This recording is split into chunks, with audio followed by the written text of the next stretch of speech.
Welcome to the Have Good Ripple Effect podcast. Let's jump right in. Hello and welcome to the Have Good Ripple Effect podcast. I'm Lisa, and this morning I have a health and wellness expert with us to talk a little bit about how health and joy tie together. So good morning. This is Ryan Domeyer, and Ryan, I'm excited to have you here. The funny thing, I looked at, how you introduce yourself to people, and you call yourself a human body consultant. So I'm curious, tell us all the things. What does that mean? And tell us a little bit about you. Absolutely, Lisa. So yes, I am Ryan Domeyer. Have my Doctor of Physical Therapy degree and a certified strength and conditioning coach. So I've been in the health and wellness industry for a really long time. Forever, I used to introduce myself as a physical therapist, which then leads people to go into and say, oh, what stretch should I do? Should I be stretching more? What about stretching, Ryan? What do you think about stretching? And that's a really complicated question, which we can get into. So I like to talk about being a human body consultant. And when I meet with people, it's usually solving complicated issues in the world of movement. So I'm an orthopedic specialist. So I see people with aches and pains in their low back, their shoulder, their knee, their hip, their ankle, and it's stopping them from doing something. It's stopping them from moving. They can't do something. Their mobility is limited. They can't run. They can't lift weights. They can't do things like that. So I've been doing this for 13 years, practicing as a physical therapist. One of my key principles and something I believe in is I think our bodies are designed to move. And with the right amount of movement and time, the body has an innate ability to heal itself. So that's a little bit about me, Lisa. Yeah, welcome. Look, I think what's interesting about the way that you practice, because not only have we been friends for a while, but I've actually, reached out and been like, Ryan, what stretches do I need to do? And so I think your approach is so interesting in that you're not necessarily looking for the person to get everything all at once. And I think that that was something that I really was like, oh, right. There's a little bit of delay sometimes in terms of kind of getting back to your norm. Because I had like a lower back / I was kind of complaining of some hip pain. And I did when I would say like normal physical therapy, and they got me back to where I could function. But I was like, how do I get back to like the soccer and some of the things that I really liked? And so would you spend just a moment or two talking about like how you see someone's journey, whether it's being healthy versus being sick?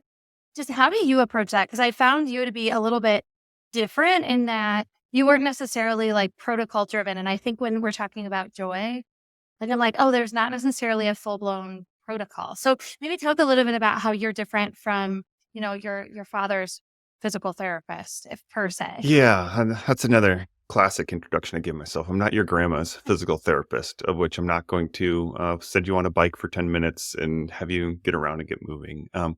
No, the word I look for, Lisa, is training instead of exercise. Training, especially as we get older. Training means we have a goal, we have a purpose. So your book, thinking about joy, I like to relate that even back to exercise. Because that's another common question. Ryan, what exercise should I do? What's the best exercise? I work with a lot of active people and I say, I am fitness agnostic, where I'm like, I do not care. The best exercise for you is the one you're going to show up to and the one you're going to consistently show up to. So I'm like, that could be bodybuilding. That could be walking. That could be CrossFit. That could be Pilates, whatever you like doing. And it's usually a cycle. So whatever one brings you the most joy, absolutely. That's the best form of movement, the best form of exercise. And then a passion lately has been thinking of the term of lifespan and health span. It's been popularized by Peter Attia and others online, some other in the longevity space. So let me explain what those two different things are. So if we think of our lifespan, it's just how many years we live. Pretty simple, 0 to 70, 80, 90, fine. When we think about health span, we're thinking about our quality of life. So yes, it's not just an age, but when it comes to quality of life, it's three different buckets. It's our physical health, it's our emotional health, and our cognitive health. All three of those play a massive role in how we age, in our health span of where we're at, whether we're younger or older. So yes, my bias is very much in the physical health span, where I'm trying to get people to keep moving. because if you Yeah. do not, if you don't do it, you lose it. And so many people, and I see so many people that sacrifice their physical health from age 35 to 60 for their career. They're, they Yeah. work a lot, they have kids, they're busy, and they put themselves on the back burner and say, "Oh, I'll get to that when I retire," which Yeah. is great. When they've invested in their retirement their whole life financially, but physically they're just worn out. They can't do anything because they haven't done anything physically because they've been prioritizing other people. So that's where Yeah. joy comes in, of finding what you enjoy and making sure it plays into your physical health, your emotional health, and your cognitive health. And I love that you said it kind of in two ways in that number one, find the thing that you'll show up to. I know that's always like a difference between my husband and I, where, he's just really disciplined in the health space. And I think he loves it. He really does enjoy, working out and weightlifting. I enjoy working out from the standpoint of I want to be in a class setting. I want to be with other people where my extroverted self can thrive, right? Like that's what I'm going to show up to. So maybe if I don't even necessarily go as far to say I enjoy it, but even just I liked your phrasing of like, what will you show up to? I think that's really an interesting perspective of dear future self. You may not super love this, but it's going to actually put, like you said, retirement, like ROI, right? Return on investment later. So absolutely. I love that. And, one of the things I do in my book, and if you haven't heard, maybe you're just listening because you knew Ryan was going to be on today. I wrote a book called Joy is My Job, and it's all about the concept that if you wait for joy to find you, you're going to wait forever. That it's probably not going to come knocking, certainly not at the time that you're like, okay, I'm ready now. You look around and you think, well, I haven't been having joy for a very long time, and now I'm ready. Right. Or maybe you're saying to yourself, well, this gets in the way of my joy. And I'd like to hear from your perspective, Ryan, when you have someone, I'll say like, sitting in front of you, maybe it's a patient or someone even in passing, and they say, well, oh, Ryan, I'm too busy to stay active. I'm too busy to go to that workout class. I'm too busy to focus on my health right now.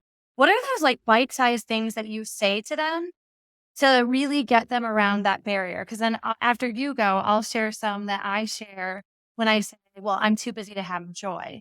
I'm just curious, what do you tell people Um, who say, yeah, I'm too busy or I can't do that right now?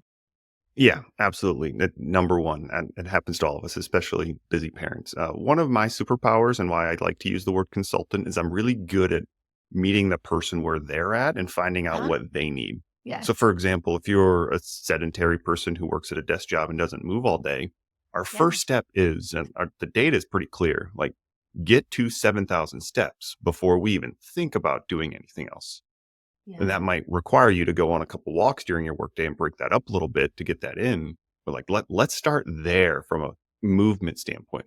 Let's get to 7,000 steps. There's very clear data uh, on all cause mortality goes down drastically once we get over that 7,000 step mark and goes up from there. So yes, I can have that conversation with someone, and then it's finding the thing that intrigues them. I'm Yeah. probably going to have a conversation later today with someone, and we're probably going to talk about 20 minutes of the difference between a sumo deadlift and a conventional deadlift for her back and her hip, and what she needs to do to work towards more a sumo deadlift for her powerlifting meet, which is a Yeah. totally different conversation that I'm happy to have. But for the person who's not doing anything, that's not really relevant to them. So Yeah. finding what's relevant, finding what they need to do, and can't. And sometimes it's not even exercise. I think of the world of health span, and whether it's our physical health or our cognitive health, it's how we're eating, it's how we're moving, it's how we're sleeping, and how our stress management. How all four of those play together to really improve your quality of life and improve your joy and improve your happiness. Yeah, I love that answer actually a lot, going from thinking like, where is that human at? Because I think when it comes to, the topic of joy, I say the same thing, right? Like you are not going to run a marathon out of the gate. And so, part of it's just really looking at like, I always call them like the tiny crevices of our lives of, where can I fit 5 or 10 minutes of joy in? And I have a friend who literally he stands in front of his coffee pot every morning, stands in front of the coffee pot and savors his coffee for 5 minutes. And he sets a timer And he says, you will find me, like if you came into my kitchen, I would look like bonkers because I'm just standing there staring out into space, savoring my coffee. And he goes, what it's done is it's allowed me to kind of flip that permission switch in my brain to say, like, see, it's okay if you have a little joy. Like, it's okay. And then, before you know it, you're starting to think, well, if I can have 5 minutes now, can I have, 5 minutes at lunch and 5 minutes with the kids? And so, yeah, a way of almost retraining your brain is a really great way to put that. And Now, we have a word for that, and there's some evidence that comes out. If you sit for 8 hours throughout the day and then go to a 1-hour exercise class, that 1-hour exercise class doesn't negate the negative effects of not moving for 8 hours. So, oh, that's a hard one to hear. well, that's a hard one to hear, but that's, the word we're using is movement snacks. Get Okay, some tell me what movement. does that mean? So movement snack is just simple. It's trying to break up your day and just get a little bit of movement in. It can Yeah, be a short walk. It can be standing up and do 15 air squats. It can be getting just standing instead of sitting for a move for required a period of time. One of my yeah. passions is the world of ergonomics. Because of course Yeah, everyone's tell us heard, about your ergonomics, because I feel like you've yeah. done things for, like even when I've been in your office, like, you've got some things that are, like, right in front of you that you do. So yeah, it goes back to my general principle where our bodies are designed to move. So there is no perfect ergonomic setup. There is no perfect chair. There is no perfect standing desk for you. There's no perfect sitting desk for you. You need to have movement variety. The best Okay. position for your body is your next position. So for example, that's what I talk about. So it's not, hey, I need to sit at 90 degrees and be upright and have my hands in the right place. It's have different tools at your desk. For example, I have a foam pad that I stand on. I have a little half foam roller. I have a slant board to stretch my calves, and then I also have a chair because after Yeah, standing here for so long in one spot, my back starts to hurt. So then I sit down and my back starts to feel better. Standing desks are very expensive. They have like a 6 to 9 week compliance usage rate, and then people don't use them anymore. And honestly, I think it's because they don't know how to use them. It's just another tool to, it's a yeah, different position to put yourself in. And that falls in line with the movement snacks. It's just constantly varying and trying to get movement in, understanding that you need to be at your desk because that's part of your job and you need to be productive and you have a team that relies on you. So, yeah. Well, and I think it kinda challenges a little bit also the traditional I worked in healthcare for a lot of years, and for the first part of my career, I was at a desk, but I was moving around to location to location. Then I moved over into operational leadership, and I was more stationary because I was really in 1 to 2 locations, like, in a week. I always went to the same place, I always sat at a desk, and sometimes we feel like if we're not sitting at our desk getting things done, like both things, right? Like sitting at our desk and getting things done. Like at least I carried some guilt. And so it took me a while to be like, well, you can be at your desk. You're just going to stand for a little while and then you're going to sit for a little while, but you're still getting things done. And it's almost like you can give yourself credit and it doesn't have to be in the traditional way. Have you ever had people say that? Well, if I don't sit at my desk, like I'm not being productive. Have you heard people say that? I even go one step further and I say, and yes, this is very situational and person dependent, but I think we are more productive when we're moving, at least from a creativity and brain stimulation. How many of your best ideas are when you've been sitting on the couch for an hour at a time? Or how many of when you've been standing and moving around and walking and creating ideas with someone else? So I Yeah. think of it more as an idea creation versus sitting down. So yes, there is time because then that leads me to one step further. I know under desk treadmills are getting really popular as well, Yeah. just to get walking in while you're at your desk, which they're totally fine. I have nothing against them. I guess I am not as productive while I'm walking.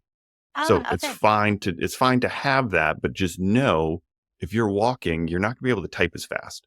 You're always gonna Yeah. be trying to think about not tripping. So if you need to be super laser focused, locked in, yeah, an under desk treadmill maybe isn't the best time for that. But if you're just on a call and you're listening, you're not even an active participant, absolutely walk on an under desk treadmill. But just don't think if you need to get some really deep, difficult, creative work done, that might not be the best solution for that. Yeah, I like that, and actually we fell prey to the walking treadmill, right? We ordered one of the walking pads, And I actually have it kind of off to the side for that reason because I will often, work, and then I'll take a quick break and do that. And so I like the idea of being able to kind of be like, who am I and how do I function best? And then layer that in. Now, one final thing before I ask you like key takeaways, I want you to talk a little bit about, you have been really inspiring person to me in the sense that I am such a I'm trying to get healthier on the workout front, right? So I've been going to some workouts. And then now that I'm in a consistent regimen with that, I'm saying, okay, well, I want to be healthier with my food. And you've had some really great, I would say, inspirational ideas for actual in real life snacks. So I would love for you to talk just a little bit about how you approach like someone like me who I don't wanna go all the way to what my husband does and measure my food and think about the macros, like, that, like, makes my husband so happy, right? Like, he loves to think about, like, I am in this perfect spot with what I'm eating, and it's so healthy, and then there's me, and I'm like, "I just don't wanna eat junk." Like, what are some of the pieces of advice or, even fun snacks that you found to be kind of the for that human that's just looking to maybe swap out one thing in their life of, like, instead of the Diet Coke or instead of the sugary snack. What do you tell people? What a great question, Lisa. And I don't know why I chose the professions I chose because the nutritional world is so difficult to talk to, especially online. There's so Yeah. much information out there, and the data and research is all over the board on this week you hear something's good for you, this week you hear something's bad for you. So I'll caveat it by saying that. But from a general principle standpoint, listing some general nutritional principles for you, which is we must prioritize our protein. And yes, we Yeah. don't have to count every single gram, but let's think. I think about it in terms of whether it's protein and carbohydrates of I'm always trying to look to get more protein because I have a difficult time finding it, especially with someone like me who doesn't eat breakfast generally, where I'm like, I Oh, need to yeah. get protein when I can get it. That's just principle number one. Let's get your protein and how much I can give a general guideline. We've really ramped that up since some data that we were using from the 70s we found wasn't super accurate. If you're anywhere up to almost a 1 gram per pound of ideal body weight. Oh, So someone wow. like me, that's 200 plus grams of protein in a day. That's a lot of food to get in. Yeah. So that's one. Let's prioritize our protein. Two, our carbohydrates should match our activity level that day. So I love me some Yeah. carbohydrates. But if we've been sitting on our butt and been being a couch potato, we probably don't need a super high carbohydrate diet. Yes, if you're exercising, if you're out training, you're sweating, absolutely you need tons of carbohydrates. Kids need tons of carbohydrates because they're growing all the time. But us as adults, we don't generally need as many carbohydrates that's in a standard American diet, which is literally every single snack food you're going to try to get Yes. on the go. So I've given you a Anything few bread, different, crackers. yeah, bread, crackers, all the good stuff. It's all the stuff that's designed to taste so good. The potato chips, the snack bars, the all of those things are just filled with junk and they taste amazing. They're designed to taste so good. Yeah, like, I want And more. yeah, so they're just candy bars. So, and even from an actionable takeaways, where I'm like, what can I give you for simple snack ideas? Yeah. Where I'm like, what about hummus? It has some fiber, it has a little bit of protein. You're like, okay, well, what about the pita chips? I'm like, well, maybe let's skip the pita chips. Can you use a carrot? Can you use Yeah. even a pretzel? Is a much less processed and less calorie dense option for a medium to consume a simple snack. Or maybe we get a Fairlife protein smoothie that tastes like ice cream and it has 26 grams of protein in. So prioritizing that throughout the workday from a movement snack standpoint and then getting your actual snacks on point and having a plan for what you're going to eat. Because if you don't have Yeah. anything, you're going to go to the easiest, worst thing, which is generally the worst thing for you. Yeah, I love those answers because that was, one of the biggest things I've done is stop buying the carbohydrate type snacks. That's been really helpful. If I don't have it here, I don't eat it. So that was like mission number one. And then mission number two, I we went back and forth on this, which is why we kind of smile at the camera like, "Mhm," is I was like, I am not willing to give up the entire like taste of things. Right. Cause it brings me joy. Probably why I wrote a book about joy. And so I like that you're starting to think about like well, if we swap this component out, because I really do like hummus, right? And I have switched between like more of the carrot and pretzel zone, I'll call it. And then I can still like keep my joy almost whole and feel like I'm not sacrificing. Because I don't know about you, like the folks listening, but I look at like my fitness pal and some of that, and I want to be like, this is the evidence of how restrictive it makes you. Right? Like it almost is like the counter evidence of what my husband looks at. And he's like, look how good I was. And so I like the way that you think about it as really just like creeping towards it. And if you're not a like make small choices and changes person and you just want to go and do it, you can. So I liked that. Now, Ryan, give me a last takeaway for our folks.